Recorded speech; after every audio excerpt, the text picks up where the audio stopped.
Si Brother Eli Soriano, ano pong masasabi mo sa kanya? The best po yun pagdating sa salita ng Diyos.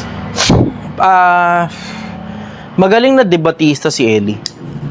Yun nga lang, masyadong maraming banto yung pagkatao niya as personal. Tignan mo yung aral, hahanapin mo sa aral. Diba? Hahanapin mo sa aral. Yun kasi pinagbabasihan ko yung aral eh. 7:7 ng 1 eh. Makikilala mo ang turo kung ito'y sa Diyos o kung ako yung nagsasalita na mula sa aking sarili. Ang nagsasalita na mula sa kanyang sarili, naghahanap na sa kanyang sariling kaluwalhatian. Ang naghahanap ng kaluwalhatian niya, ang nagsugo sa kanya, ang gayon ay totoo at sa kanya ay walang kaliguan.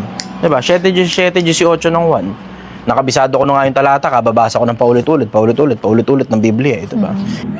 Hanggang sa dulo, mananatili pa rin akong sumasagot ng mga tanong. Mananatili akong hindi interesado sa politika. Mananatili akong hindi interesado sa pera. Mananatili akong hindi interesado sa kasikatan, sa kayamanan, sa kapangyarihan, sa katanyagan.